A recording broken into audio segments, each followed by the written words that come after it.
bendición poder volver después de esta temporada tan larga de estar solamente escuchando una predicación a través de un aparato electrónico. Poder nuevamente estar físicamente en el tabernáculo de Dios,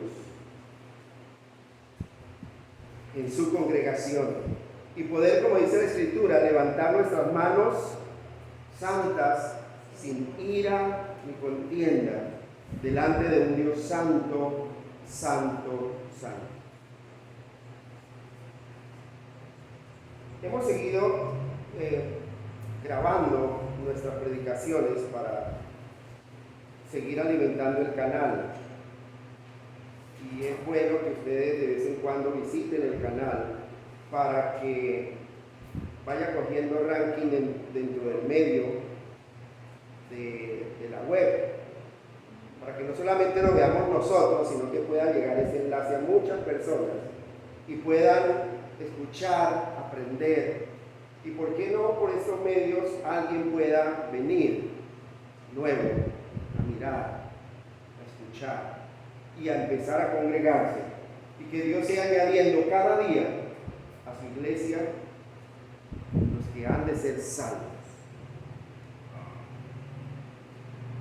Vamos a continuar hoy con el estudio del Salmo 25. Salmo 25, hasta la fecha llevamos con hoy ¿cuántos temas del Salmo 25? Hoy es el cuarto tema. Recordemos que en la primera ocasión escudriñamos el versículo 1 y 2 del Salmo 25 y titulamos esa predicación: A ti, Señor, levanto mi alma. A ti, Señor, levanto mi alma. Indicando que no hay otro nombre al cual nosotros podamos dirigirnos, al cual nosotros podamos orar. El segundo punto de la segunda predicación la titulamos Tu palabra no confunde, que fue el versículo 3 y 4, que es una palabra tan clara, tan acrisolada, como dice el Salmo 18:30, tan acrisolada, tan pura, que no confunde.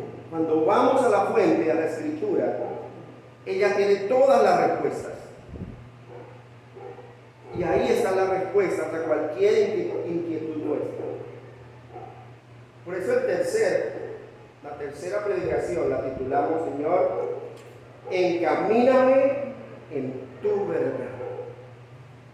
Porque cuando vemos esa palabra que no confunde, esa palabra tan pura, lo único que podemos clamar es: Señor, encamíname en ese camino de verdad. Hoy vamos a continuar con el estudio del Salmo y vamos a tomar un texto más largo que va desde el versículo 7 hasta el versículo 11. Y dice así la bendita palabra de Dios: De los pecados de mi juventud y de mis rebeliones no te acuerdes. Conforme a tu misericordia, acuérdate de mí por tu bondad, oh Jehová. Bueno y recto es Jehová. Por tanto, Él enseñará a los pecadores el camino. Encaminará a los humildes por el juicio y enseñará a los mansos su carrera. Todas las sendas de Jehová son misericordia y verdad para los que guardan su pacto y sus testimonios. Por amor de tu nombre, oh Jehová, perdonarás también mi pecado, que es grande. La pregunta es, iglesia, ¿cómo es su pecado delante de Dios? ¿Es pequeño? ¿Es insignificante? o es grande como realmente describe aquí el autor? ¿Cómo es su pecado delante de Dios? Si te has examinado a la luz de las Escrituras, si hemos sido obedientes a esa orden de Dios, de examinarnos a nosotros mismos a la luz de las Escrituras, podremos darnos cuenta que nuestro pecado delante de Dios no es insignificante, que es un pecado grande, un pecado que encierra tantas cosas que aún nosotros en nuestro entendimiento no podemos imaginar, y más cuando desconocemos quiénes somos delante de Dios realmente. Recuerden cuando predicábamos del Salmo 22, el mismo Cristo en la cruz, que decía de sí mismo: yo soy gusano y no hombre. Si Cristo mismo se describía en la cruz en representación nuestra de esa forma, imagínense cómo Dios puede vernos a nosotros. O sea que no estamos tratando delante de un Dios grande con un pecado insignificante. Por eso todo el tiempo la Escritura hace énfasis en que nosotros realmente necesitamos de ese Dios santo, santo, santo. Necesitamos de Él todo el tiempo, porque separados de Él nada podemos hacer. Porque fuera de Él no hay quien salve. Porque no hay un Dios tan grande y poderoso que pueda perdonar una iniquidad tan grande y horrorosa como la de nosotros. Hombres rebeldes, duros de corazón.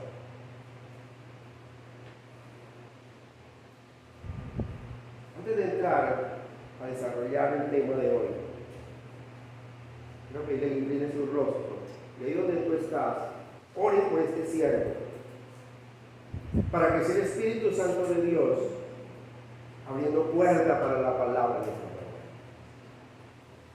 Padre, tú me conoces, Señor. Si alguien conoce quién soy yo, eres tú, Señor. Ni yo, Señor, sé por qué estoy aquí, Señor, en representación tuya, Padre. Pero a ti te ha agradado por alguna razón que desconozco. Permíteme, buen Señor, poder transmitir ahora este mensaje, Señor, de una manera clara, de una manera que yo la lleve al oído desde tu pueblo, pero que tú la lleves al corazón de ellos y que pueda empezar a formar parte de su diario vivir, buen Señor. Porque estoy convencido, buen Dios, que tu ley es perfecta, que convierte el alma, que tu testimonio es sencillo, que hace sabio al sencillo. Bendito Dios, en tus manos colocamos la reunión de hoy, este culto de adoración, este culto de estudio bíblico, Padre, para que seas tú, cariñoso Espíritu Santo de Dios, derribando toda altivez y todo aquello que se levante en contra del conocimiento de tu verdad y llevando cautivo todo pensamiento a la obediencia de tu palabra, para gloria y honra de tu santo nombre. Te lo pedimos, buen Señor, en el nombre de Jesús. En el nombre de Jesús. Hay algo bien interesante en nosotros los seres humanos, y es que siempre cuando oramos delante de Dios con un propósito para pedir algo, ya sea una súplica en una oración, una necesidad económica o porque por lo general la oración del ser humano es esa. Raro es el ser humano que ora para que Dios le dé sabiduría, le dé entendimiento en su palabra. Es muy raro la persona que cuando dobla su rodilla aparta ese tiempo para decirle: Señor, no entiendo tu palabra. Señor, abre mi mente y abre mi corazón para yo poder comprender el misterio de tu verdad y poderlo transmitir a otros.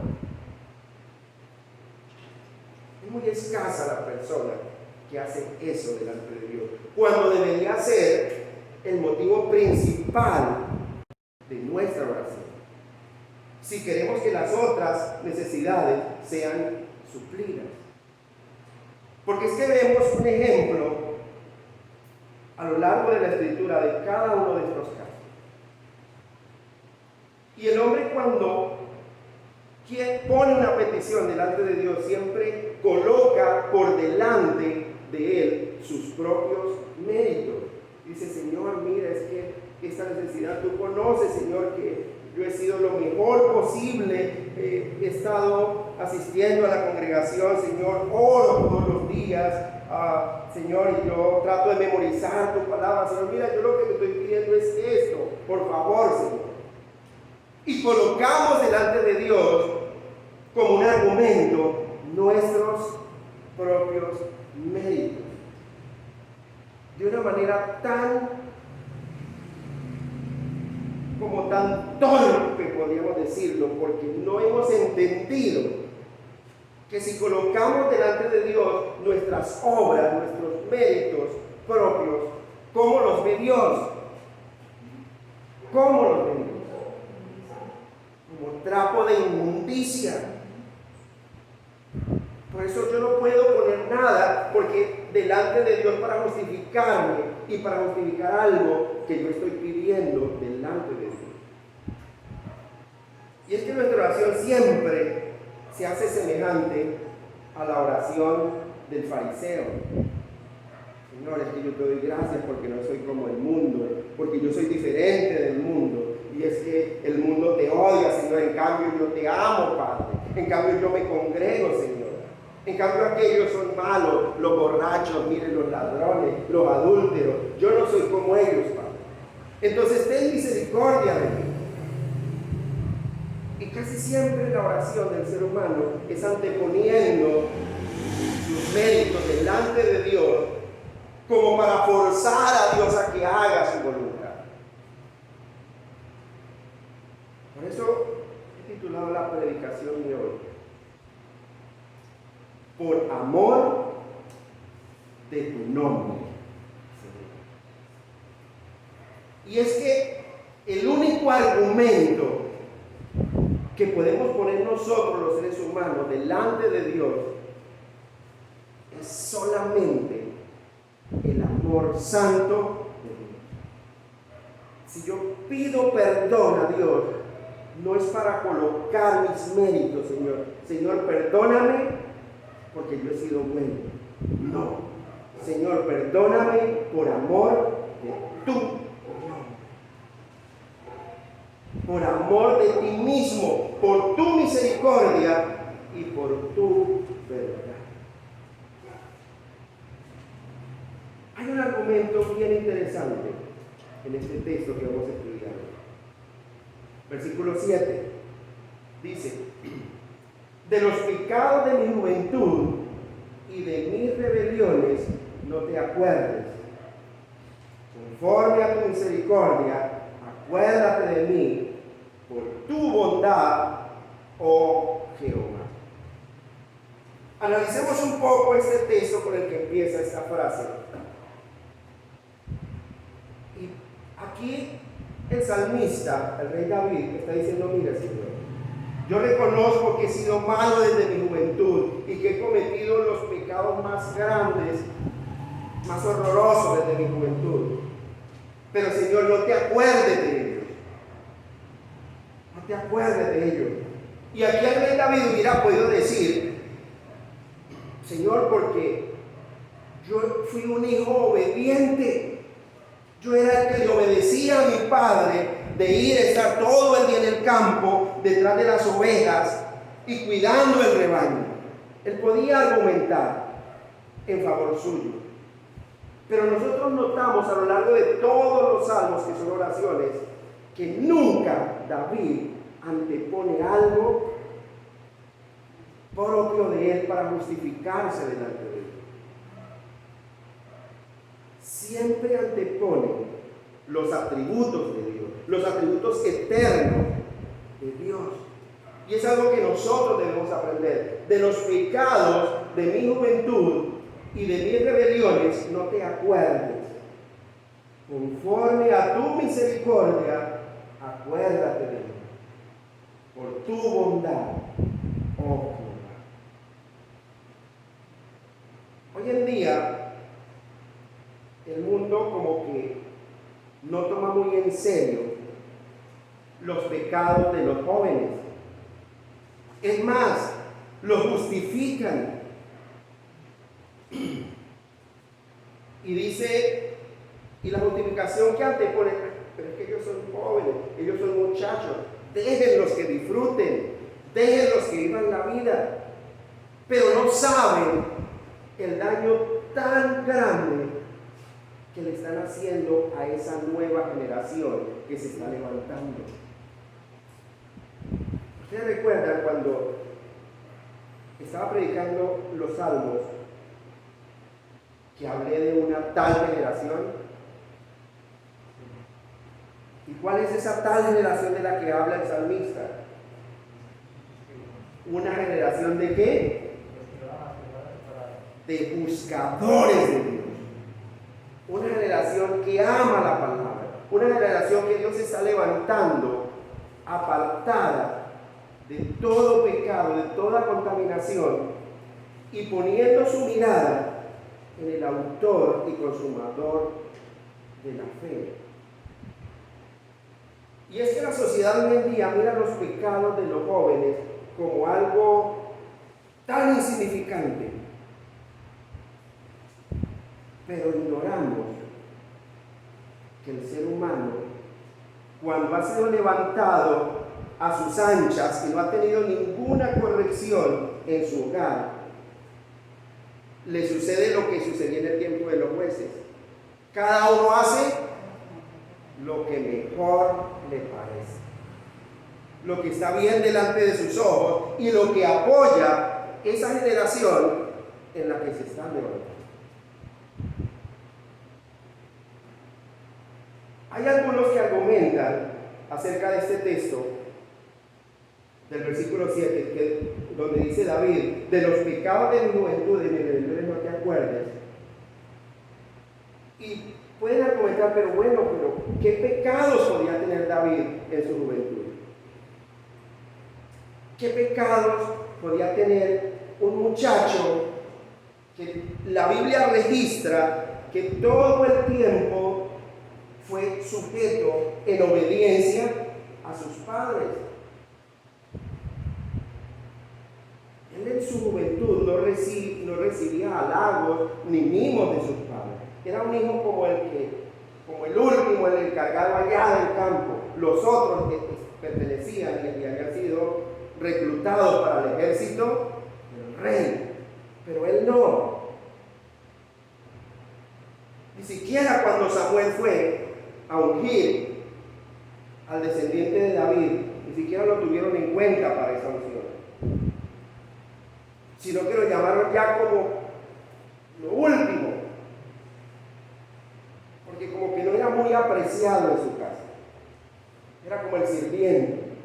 Y nosotros podemos decir, y hay muchos que pueden argumentar, pero ¿qué pecados podía tener un joven que todo el tiempo fue respetuoso, sumiso, obediente, cumplidor a la perfección de todo lo que se le ponía a hacer, porque daba cuenta de su rebaño, se enfrentaba contra fieras salvajes para proteger la integridad de su rebaño?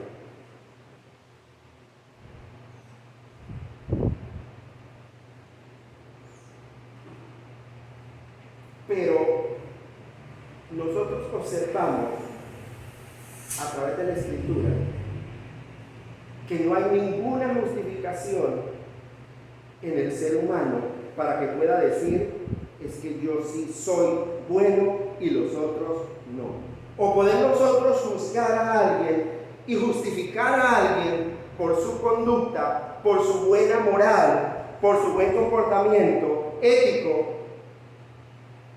y en una generación aborrecedora de Dios, totalmente aborrecedora de Dios. Y el decir de una sociedad que desconoce la voluntad de Dios, cuando hoy en día que se suicidan muchos jóvenes, decir, no, pero mire, no sé qué le pasó a ese joven debe estar en el cielo, porque ese joven no era tan malo. Él no era tan malo, él muy en el fondo era bueno. Pero es que resulta que ni siquiera tenía un conocimiento de un Dios santo, santo, santo. ¿Por qué? Porque no se evidenciaba en su forma diaria de vivir y de enfrentar la vida. Recordemos que la Escritura es muy radical en el sentido de la salvación. Fuera de Dios no hay quien salve. Fuera de Cristo no hay quien salve. Es necesario nacer de nuevo. Es necesario ser una nueva creación por la obra y el poder del Espíritu Santo de Dios, para poder tener libre acceso al trono de la gracia. Porque el pecado del ser humano es tan grande que necesita de un Dios grande y poderoso para perdonar ese pecado enorme que cargamos a cuestas, cada uno de nosotros.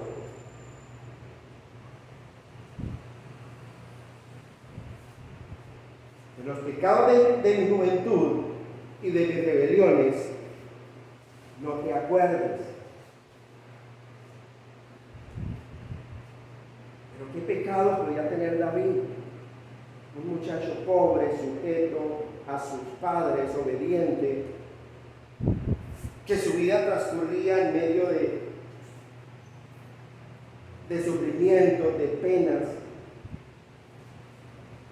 que no era mimado por sus padres, sino que su trabajo era firme cuando era enviado por su padre a cuidar ese rebaño. Por eso él, todos los ejemplos que pone, los coloca es como si fuera en el contexto de un rebaño.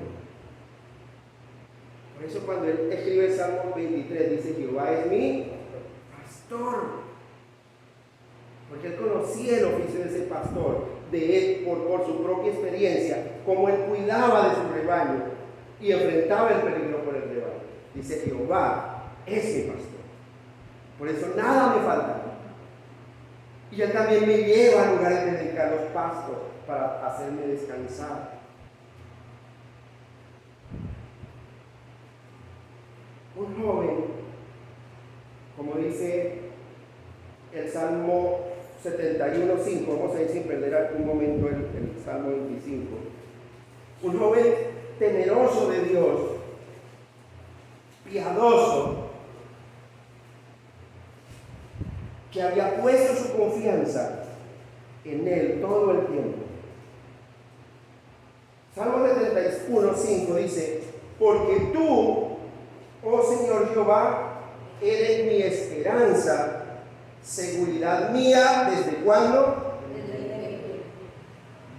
Desde mi juventud. Él puede decir, Señor, mire, yo desde joven mi esperanza he puesto en ti. Entonces, es ese argumento de que muchos pueden decir, entonces, ¿de cuáles pecados de la juventud de David es que él está hablando? ¿De cuáles pecados es que dice David, no te acuerdes de los pecados de mi juventud, de mis rebeliones? Pero se nos olvida que la Escritura dice que engañoso es el corazón del hombre y perverso más que todas las cosas. Y el único que conoce ese corazón a la perfección, ¿quién es? Dios. Solo Él lo puede conocer. Y de nuevo, nuevamente en el verso 17 del Salmo 71, dice, exclama nuevamente el rey David diciendo, oh Dios, me enseñaste desde mi juventud y hasta ahora he manifestado tus maravillas. Todo el tiempo desde la juventud, desde que había sido enseñado por el mismo Dios, él manifestaba y publicaba y compartía todas las maravillas de ese Dios que tenía cuidado de él. ¿Recuerda cuando estudiamos el Salmo 19? ¿Cómo inicia el Salmo 19? El rey David inicia diciendo, mire Señor, los cielos cuentan la gloria de Dios y el firmamento anuncia la obra de sus manos. Entonces, ¿cómo nosotros, que somos su creación máxima, no podemos hacer lo mismo? Anunciar sus maravillas, compartir este mensaje de salvación a otros que se están perdiendo por causa de su ignorancia en las Escrituras. Recuerde que dice la Escritura que el pueblo se pierde por falta de conocimiento. El pueblo se pierde por falta de conocimiento. Y según todos estos relatos escriturales que hemos leído, David empezó a ser bueno muy pronto, desde su juventud, como podríamos decir de pronto un santo joven.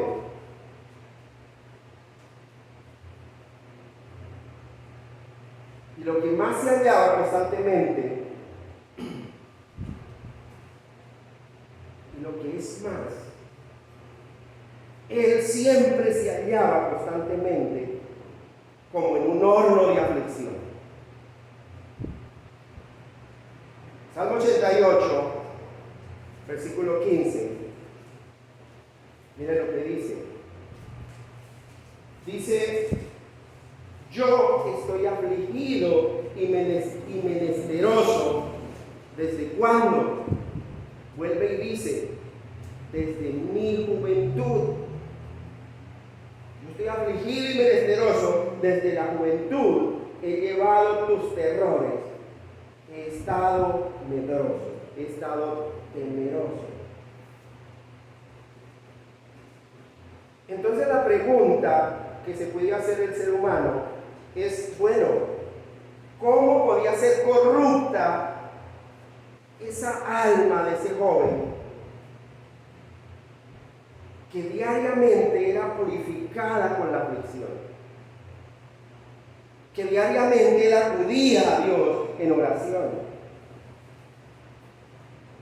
¿Cómo podía ser corrupta esa alma? ¿Cómo puede oxidarse un pedazo de acero, el cual todos los días es limpiado y bruñido con un paño limpio? ¿Cómo puede oxidarse? ¿Cómo podía el alma de David en su juventud estar ensuciada por el pecado? Si constantemente la alma de ese siervo de Dios era marcada por el sufrimiento, era marcada porque cada vez que tenía una aflicción recurría en oración a ese Dios santo. Entonces, ¿cómo él puede, cuando se dirige a Dios, decirle, Señor, de los pecados de mi juventud y de mis rebeliones, no te acuerdes? Conforme a tu misericordia, acuérdate de mí por tu bondad, oh Jehová. No se parece en nada a esta nueva generación de hoy. Cuando uno le habla a uno, dice, pero es que yo no soy malo. Yo vivo en mi casa con mis papás, yo soy obediente a ellos. Pues sí, vivo de pronto una vida de acuerdo a la cultura en la que me he levantado, pero yo no le hago mal a nadie. Yo soy bueno.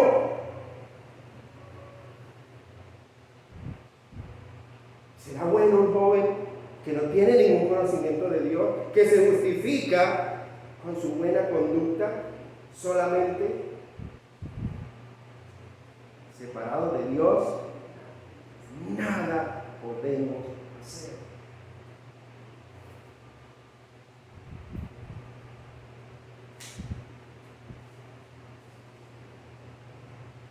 Todo el tiempo, el alma de David era purificada por el sufrimiento, por la oración, por ese temor santo que él tenía a Dios. Y recordemos que la Biblia describe a David como un hombre con el corazón conforme al corazón de Dios. Y con todo, y especialmente en su juventud, tuvo sus faltas de debilidad.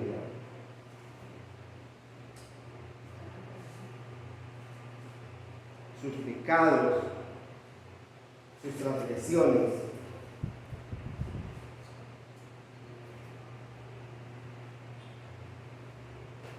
Porque si la juventud de David, que fue pobre, transcurrió en un hogar pobre, porque la única riqueza de su padre eran sus 7 hijos, fue una juventud llena de penas, de sufrimientos, pero una juventud pía, piadosa, con un santo temor de Dios. Si esa juventud era así, y era culpable de pecados, de un pecado tan grande, ¿qué diremos de aquella generación que se levanta sin ningún temor de Dios? Que se levanta simplemente pensando en ser alguien importante en la sociedad. Porque sus padres también le han infundido esa psicología. Hijo, usted debe ser alguien en la vida, estudie. ¿Y Dios dónde queda? Nosotros estamos levantando y criando hijos para el César, pues vamos a tener hijos del César. Pero si levantamos hijos para Dios, vamos a tener hijos de Dios, temerosos de su nombre, que no van a ser nuestra vergüenza. Van a ser como aquellos hijos de los que habla el Salmo 124. Porque herencia de Jehová son los hijos habidos en la juventud. Bienaventurado el varón que llenó su aljaba de ellos. No será avergonzado cuando hablaren con sus enemigos en la puerta. Porque dice la Escritura que serán como saetas en manos del valiente. Pero habla de unos hijos levantados en el temor de Dios. ¿Cuál será la suerte de aquellos cuya educación ha sido tan despegada del temor a Dios, a ese Dios santo, tan despreocupada y pecaminosa, y tan pecaminosa que la sociedad ni siquiera la ve pecaminosa?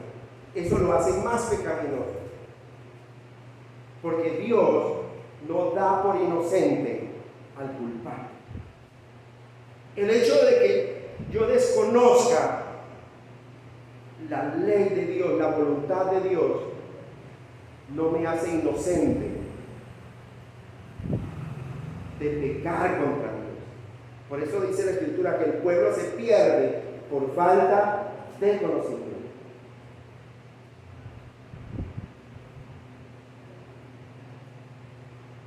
Dice, de los pecados de mi juventud y de mis rebeliones. Pero ¿cuáles rebeliones podemos decir nosotros? Pero algo que nos enseña el estudio de la Escritura es que el creyente sincero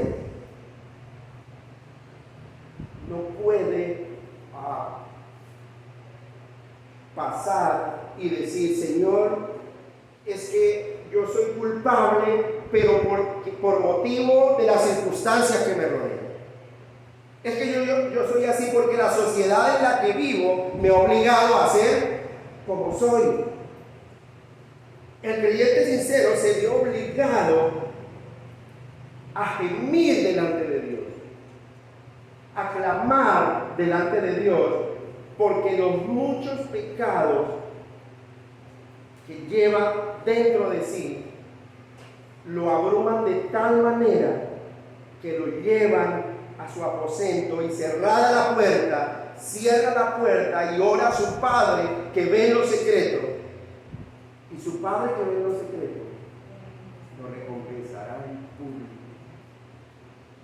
Y va a orar conforme a la voluntad de Dios, conforme a la palabra de Dios, porque esa palabra desnuda su corazón delante de Dios, lo muestra tal como Él es. Recuerden lo que dice Hebreos 4, 12 y 13.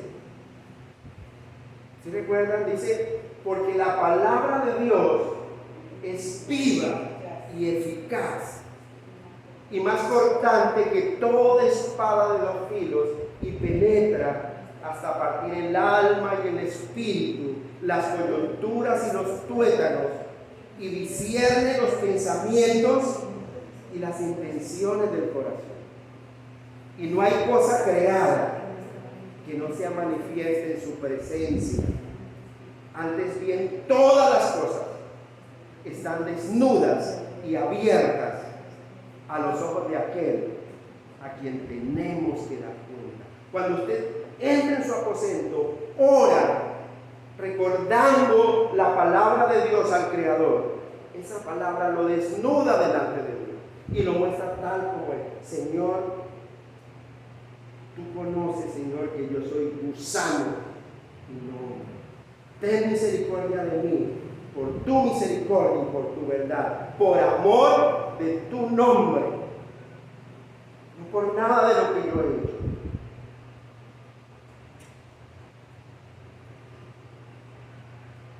Hay un sentimiento que provoca tanta pena y que provoca en el creyente un arrepentimiento por toda esa masa entera de iniquidades que es su cuerpo. ¿Recuerdan cómo oraba el apóstol Pablo? El apóstol Pablo decía, Señor, ¿quién me librará de este cuerpo de muerte? Y aún en sus predicaciones decía, mire, es que yo tengo que tener mi mirada puesta en la meta y todo el tiempo estar perseverante y estar disciplinado en las cosas, porque no sea que yo, habiendo sido heraldo para otros, yo mismo vaya a ser eliminado. Por eso él reconocía que todos los días necesitaba de la presencia de ese Dios santo, santo, santo. Y todos los días reconocía y daba gracias a Dios por haber salvado a todos los pecadores y a él, que era el peor de todos. Gracias por salvarme a mí, Señor, que soy el peor de todos los seres humanos. Pero podemos decir nosotros también, pero bueno, ¿por qué el apóstol Pablo se consideraba así? Si fue el que escribió casi todo el Nuevo Testamento, la mitad de los libros del Nuevo Testamento. Porque entre más ustedes y yo conocemos la naturaleza y el carácter de ese Dios santo, más nos damos cuenta de la bajeza de nuestra condición humana delante de Dios y que necesitamos todo el tiempo vivir en santidad delante de Él. Hebreos 12:14 dice lo siguiente: seguid la paz con todos y la santidad, sin la cual nadie verá. Nadie verá.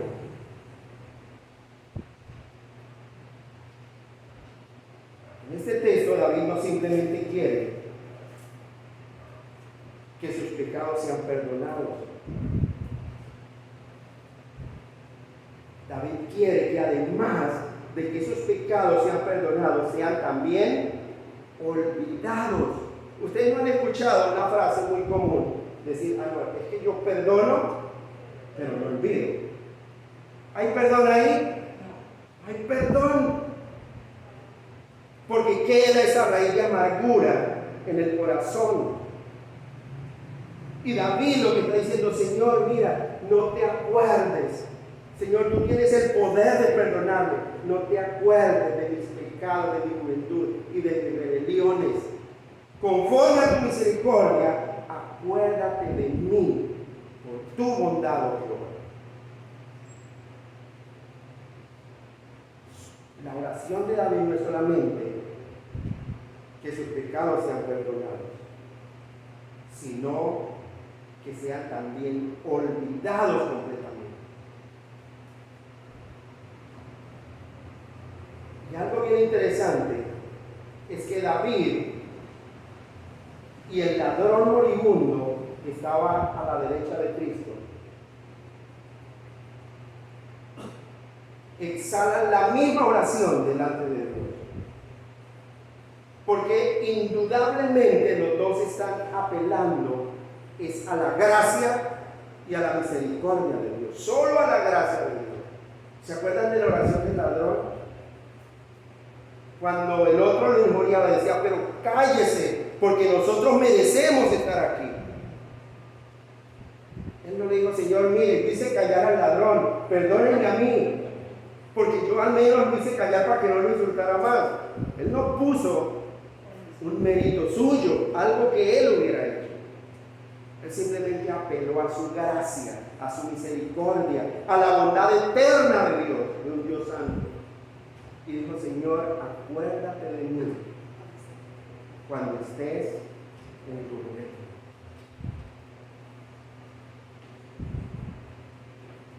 Y apelan a esa gracia gratuita y a la bondad de Jehová inmerecida por nuestra parte, porque no la merecemos. No merecemos esa bondad, no merecemos esa gracia, por eso es gracia, porque es algo que nosotros no merecemos y Él nos la da por el puro afecto de su voluntad. Es la única explicación que da la Escritura. Él da su gracia por el puro afecto de su voluntad.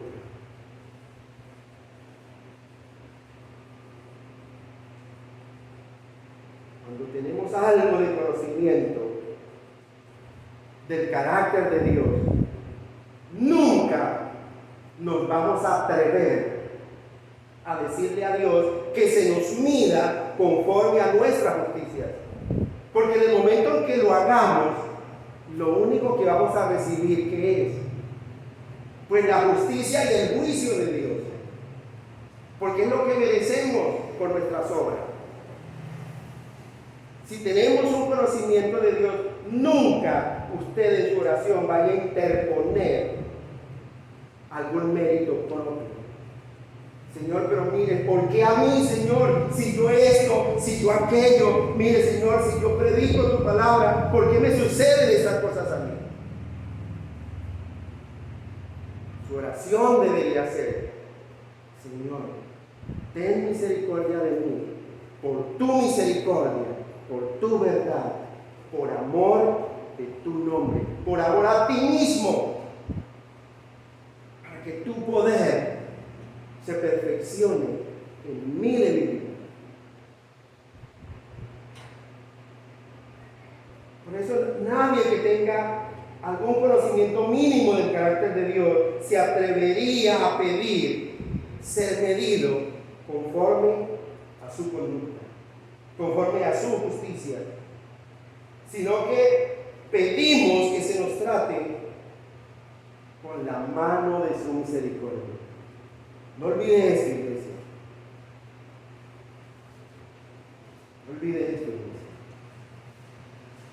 Cuando eleve su oración a Dios, pida de todo corazón que sea medido con la mano de su misericordia, que su gracia sea sobre cada uno de nosotros, porque no merecemos nada.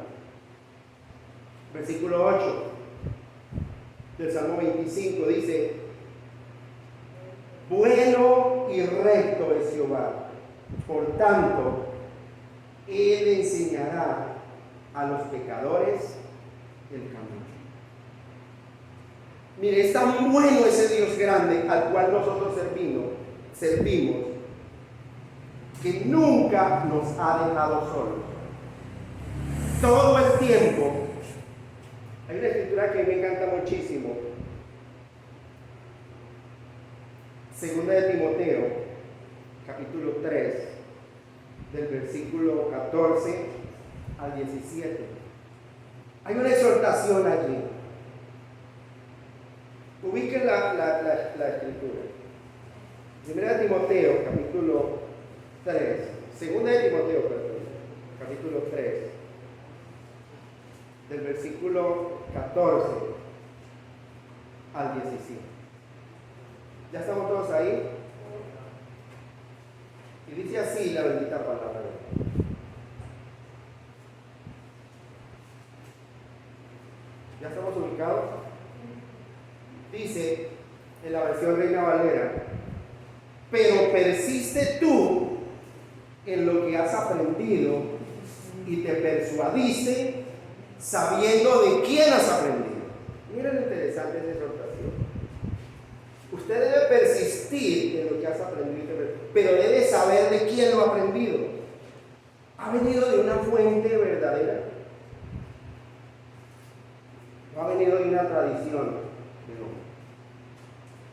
El versículo 15 dice: y que desde la niñez has sabido las sagradas escrituras, las cuales te pueden hacer sabio para la salvación por la fe que es en Cristo Jesús.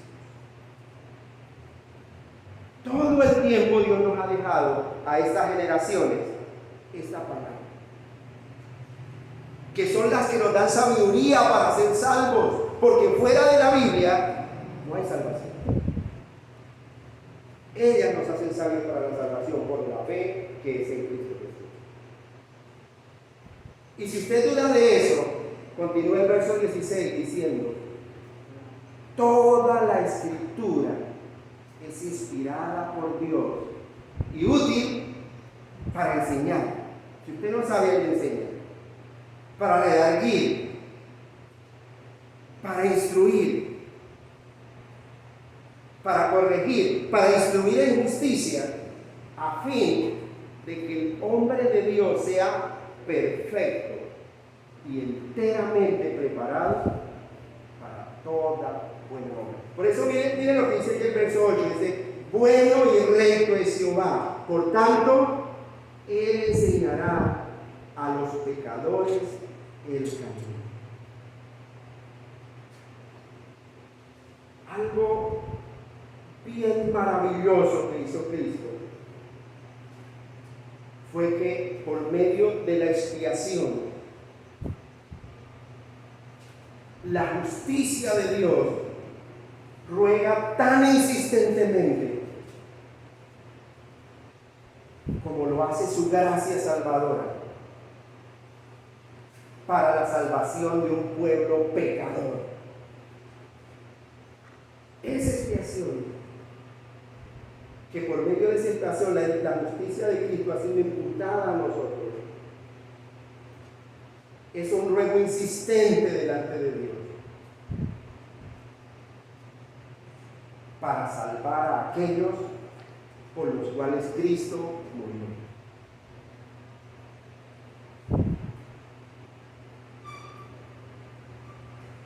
Además, como el hombre que es bueno, el padre de familia que es bueno,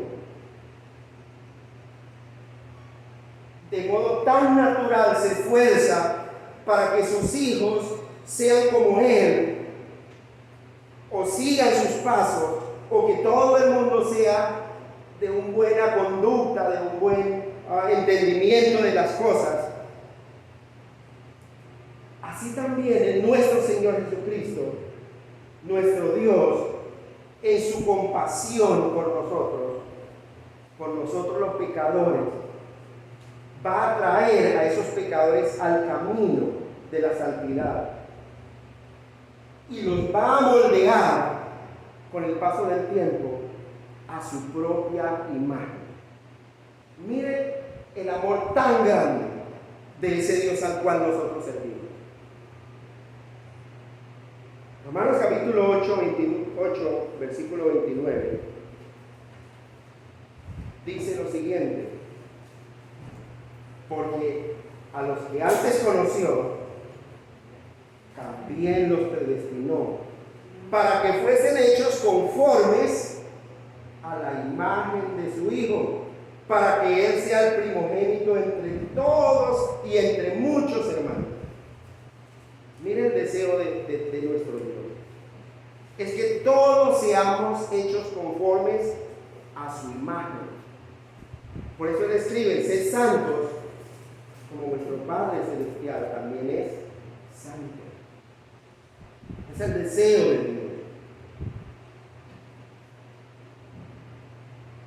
Y es que si ese atributo de nuestro Dios, que es su bondad, nos lleva a pensar y a esperar que los pecadores a los cuales llega su palabra sean reclamados por Él, eso nos da una paz grande. Porque entre más sea grande nuestro pecado, mayor es la gloria de Dios al perdonar ese pecado. Pero ojo, iglesia, no lleguemos nosotros por esa razón a pensar y a llegar a la conclusión de que la bondad de Dios va a salvar a todos los pecadores que siguen descarriándose por sus propios caminos. No, pero es que como yo tengo un Dios tan grande, vamos y bebamos, igualmente Dios me va a perdonar.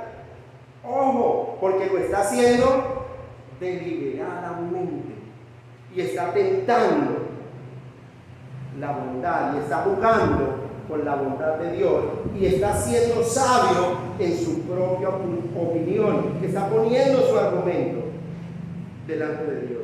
Dios es tan bueno que Él ya perdonó mis pecados pasados, presentes y futuros. ¿Eso es cierto?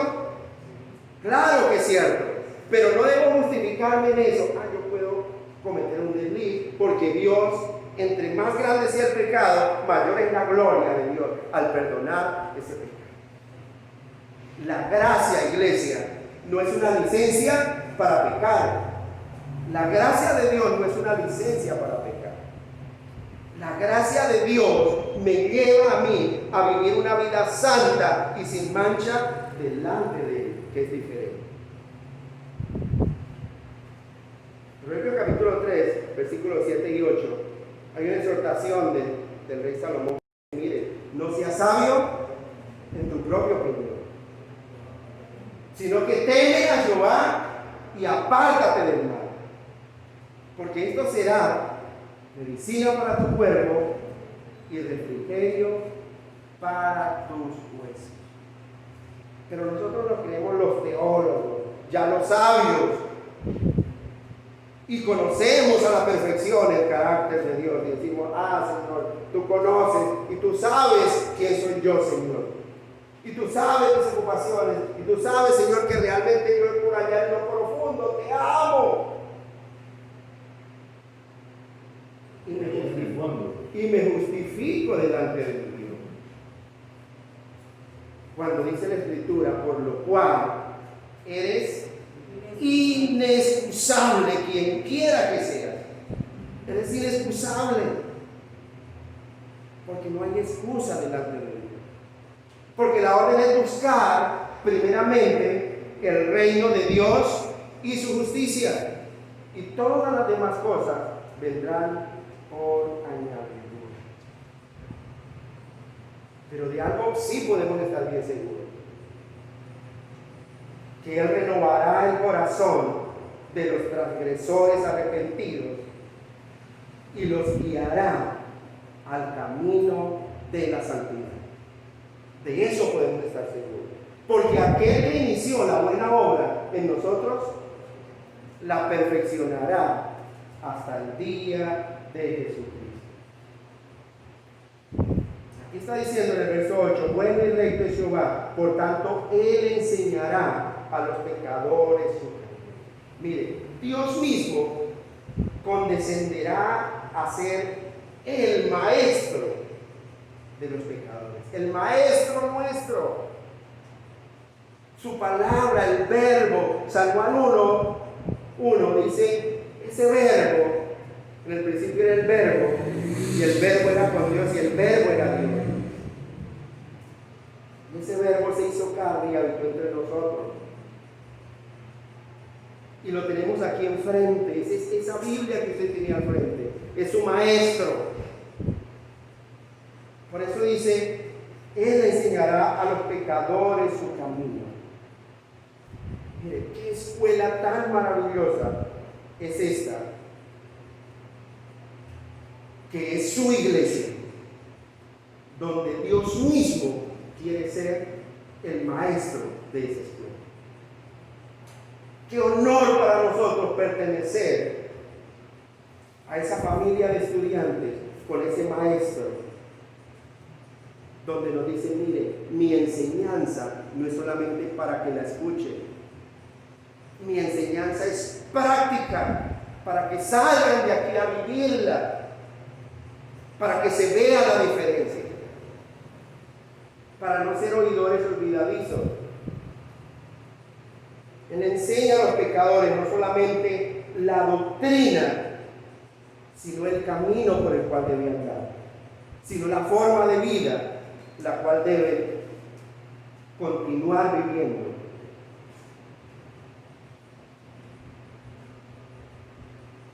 Y asimismo, como la elección es el efecto de la soberanía de Dios, y nuestro perdón, ese perdón es el fruto de su misericordia,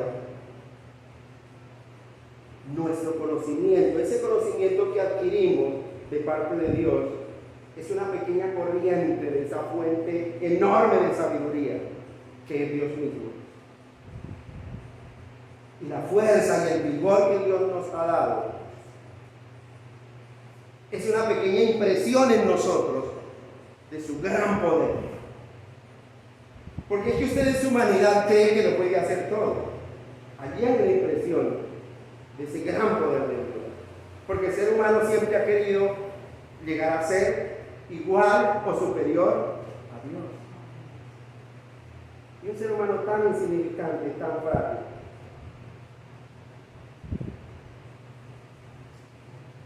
Así que cuando andamos nosotros en santidad, en pureza de alma, es un reflejo, es un pequeño reflejo de la santidad de Dios reflejada en nosotros.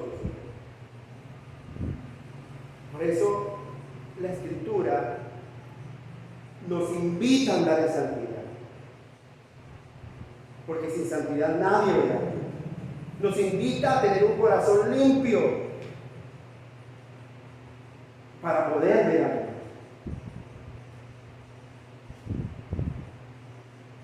Versículo 9. Dice, encaminará a los humildes por el juicio y enseñará a los mansos su camino. Mire lo interesante. Ese maestro, que es Dios mismo que nos está enseñando, ¿a quiénes encamina? ¿Al soberbio?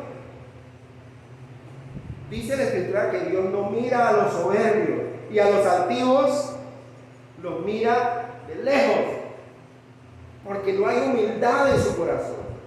Pero aquel que es humilde, que no coloca su propia sabiduría por delante de Dios, sino que su oído es dócil a la voz de Dios, porque dice la Escritura, el que es de Dios, la palabra de Dios oye. Dice, encaminará a los humildes por el juicio y enseñará a los mansos su carrera.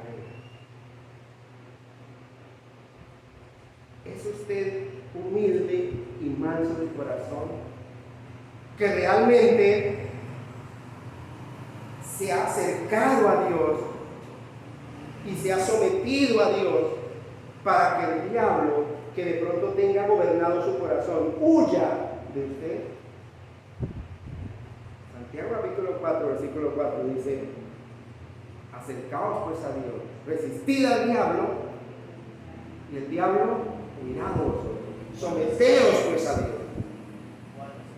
4:7, gracias. Santiago 4:7.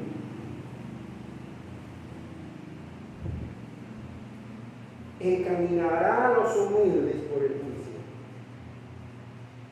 Una de las evidencias de la humildad y de la mansedumbre del ser humano, ¿sabe cuál es? Que no deja de congregarse, porque sabe que necesita del consejo de Dios. Cuando yo dejo de congregarme, digo, yo no necesito de congregarme. Yo puedo ser cristiano a mis propias expensas. Yo vivo mi cristianismo allá en mi casita con mi familia. No necesito de una iglesia que está llena de hipócritas, que está llena de gente mala. Yo les digo, tranquilo, hay espacio para uno más. ¿Por qué? Es una orden de Dios no dejar de congregar. Dios ha establecido la iglesia para que allí se enseñe la multiforme sabiduría de Dios. ¿A quiénes? A todas las generaciones, a todas las edades, a todos los estratos sociales. Es lo que dice Efesios capítulo 3, el versículo 10 y el versículo 21. Dios estableció la iglesia con ese propósito. Y en el Apocalipsis, en el versículo 22, dice: yo Jesús, capítulo 22, versículo 16, dice: yo Jesús he enviado mi ángel. ¿A dónde? Para dar testimonio en las iglesias. En las iglesias. Esa voz de Dios es para ser publicada, predicada en la iglesia.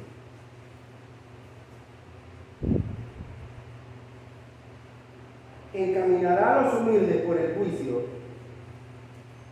y enseñará a los mansos su carrera. Versículo 10. Todas las sendas de Jehová son misericordia y verdad. ¿Para quiénes? Todas las sendas de Jehová son misericordia y verdad para los que guardan su pacto y sus testimonios. Todo lo que Dios enseña para aquel que realmente ha creído en Dios, para aquel que realmente ha creído en su palabra, esa palabra es valiosa, es su tesoro. Para el que no tiene, eso de la Biblia es algo que ya está anticuado, eso es un libro que ya está pasado de moda, eso ya está obsoleto, eso no aplica para el día de hoy. ¿Pero por qué? Porque no guardan el pacto de Dios ni sus testimonios. No tienen ningún conocimiento de Dios.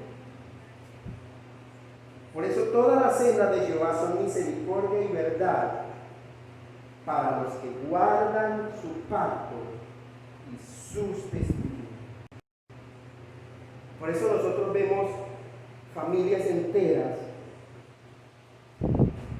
y numerosas personas marcadas con esas huellas de la santidad y de la bendición de Dios, que a pesar de las circunstancias, la paz de Dios se refleja en esos hogares, en esas personas, porque realmente le han creído a ese Dios santo. porque realmente han puesto sus ojos en Jesús, el autor y consumador de la fe. Y a donde quiera que nosotros vayamos, vamos a encontrar una que otra persona con ese sello que lo identifica como un verdadero hijo de Dios. Que cuando le hablamos de las Escrituras, hay un gozo en ese corazón. Y hay un anhelo de querer ser más instruido en seguir conociendo el carácter de ese Dios Santo. Pero también de igual manera, nos vamos a encontrar con muchas personas que simplemente son cristianos profesantes. Profesan conocer a Dios, pero con sus hechos lo niegan, siendo abominables y réprobos en cuanto a toda buena obra. Y que cuando uno llega y le recuerda algo de la Escritura, ay, conté eso para la iglesia, usted se vuelve cansón con esa vaina. Porque hay un odio natural en su corazón por las Escrituras y el poder de Dios. Usted se encuentra por el camino con toda clase de gente, pero qué gozo cuando uno encuentra el sello de Dios impregnado en una familia entera, impregnado en una persona, porque ha sido marcada por ese nuevo nacimiento, porque ha sido marcada con esa obra de regeneración que Dios ha hecho en su vida, donde ha quitado ese corazón de piedra, ha puesto un corazón de carne y ha puesto su Santo Espíritu para que sea obediente a la voz de Dios, a esa voz maravillosa de Dios.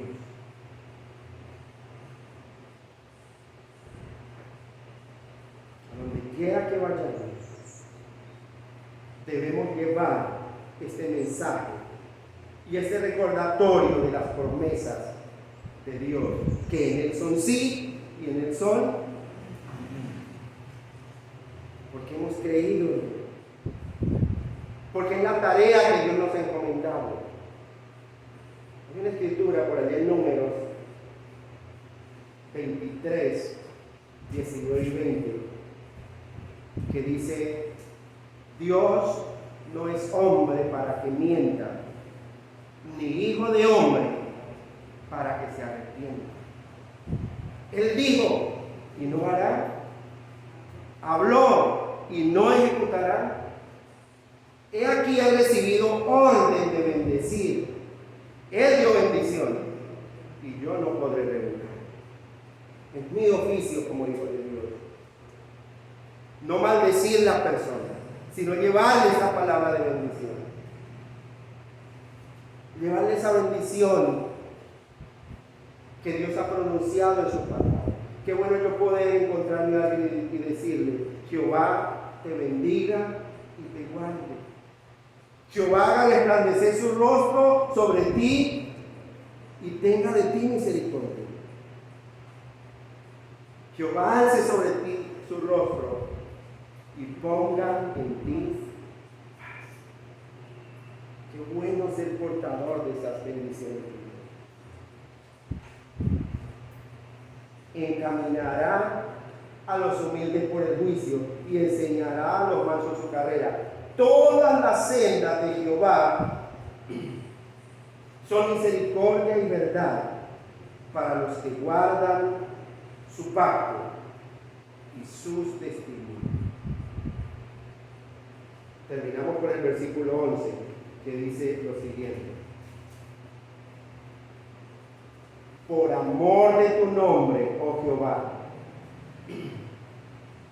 perdonarás también mi pecado, que es grande.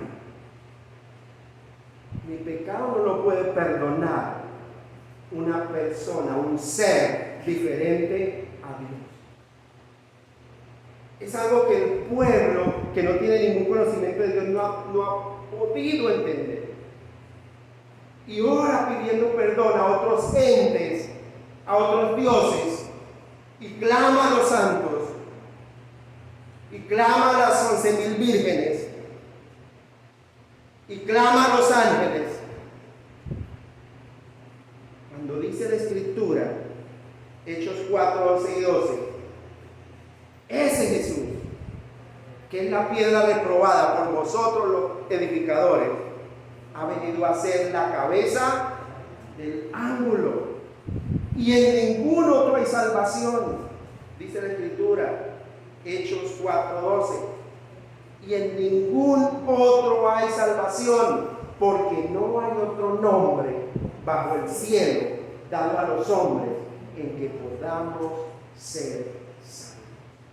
No lo hay. Por eso aquí el salmista dice, mire Señor, por amor de tu nombre, perdonarás también mi pecado, que es grande. Y aquí nosotros podemos observar un ruego bendito que no puede fallar nunca. Porque todas las promesas que Dios hace, todo el pacto que Dios hace, dice, lo voy a hacer por amor a mí mismo. Y nosotros apelamos a ese amor propio de Dios por sí mismo.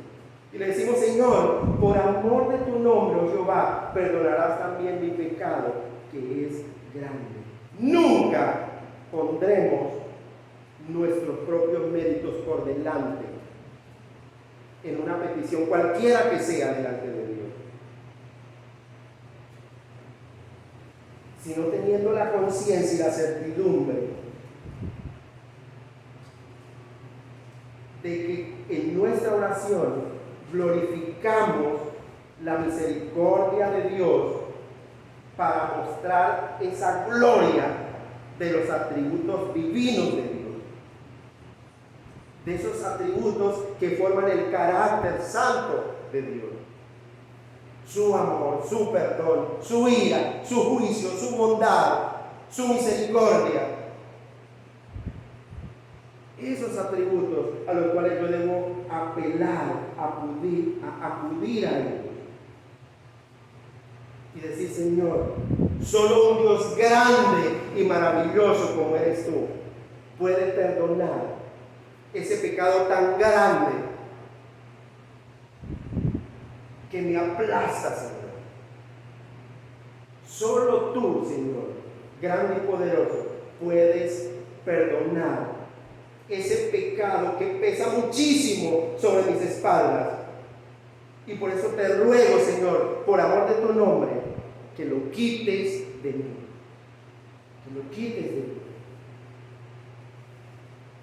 No decirle, no ser tan soberbio, decir, Señor, mire, es que yo en este tiempo he memorizado tanta escritura, Señor, mire, he apartado tanto tiempo para orar. Ten misericordia de mí porque yo he sido obediente a tu palabra.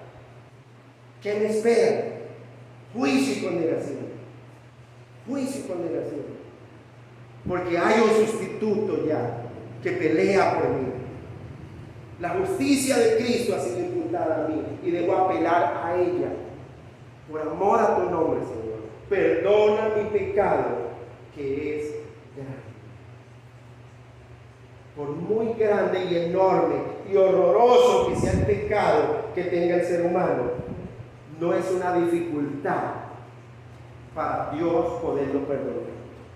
No es una dificultad, porque es un Dios grande.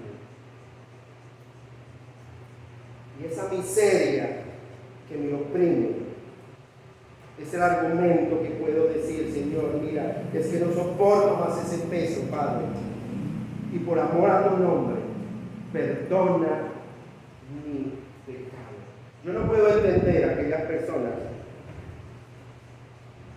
que por un tiempo se apartan de la congregación alegando que están fuera del camino, que están descarriados. Y dicen, no, es que yo ahorita estoy como muy desordenado, yo como que no soy digno de estar dentro de la congregación, yo espero a santificarse. Entonces, ¿dónde se va a santificar? ¿O quién lo va a santificar si no es Dios? Porque la Escritura dice, Señor, Padre, santifícalos, ¿en qué? En tu verdad. Tu palabra es verdad. Si yo no vengo a dar oídos